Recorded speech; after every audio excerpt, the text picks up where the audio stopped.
Cherupuzha Saint Mary's ഹൈസ്കൂളിൽ school parliament തെരഞ്ഞെടുപ്പ് നടന്നു. ഈ വാർത്ത നിങ്ങൾക്കായി അവതരിപ്പിക്കുന്നത് Sonankode, Cherupuzha, Padiyottuchal, Alakode and Vellarikundu. Cherupuzha Saint Mary's ഹൈസ്കൂളിൽ സ്കൂൾ പാർലമെന്റ് തെരഞ്ഞെടുപ്പ് നടന്നു. ഒരു പൊതു തെരഞ്ഞെടുപ്പ് എങ്ങനെയാണെന്ന് വിദ്യാർത്ഥികൾക്ക് മനസ്സിലാകും വിധമായിരുന്നു തെരഞ്ഞെടുപ്പ്. School leader, school chairman, class പ്രതിനിധികൾ എന്നിവർക്കായാണ് തെരഞ്ഞെടുപ്പ് നടന്നത്.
ഒരു ത്രിതല പഞ്ചായത്ത് തെരഞ്ഞെടുപ്പ് എങ്ങനെയാണോ നടക്കുന്നത് അതേ രീതിയിൽ തന്നെ ആയിരുന്നു സ്കൂൾ പാർലമെന്റ് ഇലക്ഷനും. ബാലറ്റ് പേപ്പറിൽ സ്ഥാനാർത്ഥിയുടെ ഫോട്ടോ, ചിഹ്നം എന്നിവ പ്രിന്റ് ചെയ്തിരുന്നു. സ്കൂൾ ലീഡറായി അഫ്താഫ് അബൂബക്കറും ചെയർമാനായി ദേവാംഗന വിനോദും തെരഞ്ഞെടുക്കപ്പെട്ടു. Head master Justin Mathew.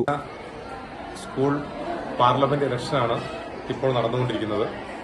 School leader, school chairman, class leader സ്ഥാനങ്ങളിലേക്കുള്ള മത്സരം.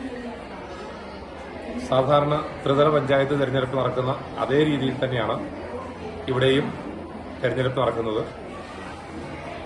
ബാലറ്റ് പേപ്പർ, കുട്ടികളുടെ ഫോട്ടോയും ചിഹ്നവും അടക്കം പ്രിന്റ് ചെയ്തിട്ടാണ് കൊടുത്തിട്ടുള്ളത്.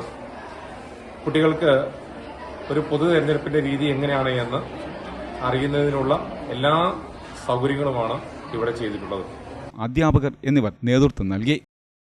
ലോകത്തെ ഏറ്റവും വലിയ ജനാധിപത്യ രാജ്യമാണല്ലോ ഇന്ത്യ. ഈ ജനാധിപത്യത്തിന്റെ മൂല്യങ്ങൾ കുഞ്ഞുങ്ങളിലേക്ക് എത്തിക്കേണ്ടത് നമ്മുടെ ഉത്തരവാദിത്വമാണ്. അതിനായി ചെറുപുഴ സെന്റ് മേരീസ് കുട്ടികൾക്ക് വേറിട്ടൊരു അനുഭവം പ്രദാനം ചെയ്യുന്നു. ഒരു പാർലമെന്റ് ഇലക്ഷൻ നമ്മൾ എങ്ങനെ നടത്തുന്നോ എല്ലാ ചട്ടങ്ങളും പാലിച്ചുകൊണ്ട് സ്കൂൾ പാർലമെന്റ് ഇലക്ഷൻ ഇന്ന് സംഘടിപ്പിക്കുകയാണ്. ഇലക്ഷനാണ് ഇപ്പോൾ നടന്നുകൊണ്ടിരിക്കുന്നത്. ഈ സ്കൂൾ പാർലമെന്റ് ഇലക്ഷൻ നടത്തി ഇന്ന് തന്നെ വോട്ടിംഗ് നടത്തി ഈ സ്ഥാനാർത്ഥികൾ തെരഞ്ഞെടുക്കപ്പെടുന്നവരുടെ സത്യപ്രതിജ്ഞയും കൂടി ഇന്ന് നടത്തി അവർ അധികാരത്തിലേക്ക് വരുന്ന ഒരു വലിയ ദിവസമാണ് ഇന്ന്. ആഘോഷവേളകളെ അവിസ്മരണീയമാക്കാൻ ആർഭാടങ്ങളിലെ അണിയലങ്ങളുമായി പൊന്നിന്റെ കലവറ. മാറുന്ന കാലത്തിൽ മാറ്റത്തിന്റെ രുചിയറിയുന്ന വൈവിധ്യങ്ങളുടെ സ്വർണ്ണശേഖരവുമായി മലയോരത്തിന്റെ തിലകക്കുറി. സ്വർണ്ണ വ്യാപാര രംഗത്ത് 25 വർഷത്തെ മഹത്തായ സേവന പാരമ്പര്യം. നവീന രീതിയിലുള്ള ഡിസൈനുകൾ, വിപുലമായ ശേഖരം, വിശ്വസ്തത. മലയോരത്തിന്റെ മനസ്സറിഞ്ഞ ഷോറൂം. സോനാങ്കോട്, ചെറുപുഴ, പാടിയൊട്ടിച്ചാൽ, ആലക്കോട് ആൻഡ് വെള്ളരിക്കുണ്ട്.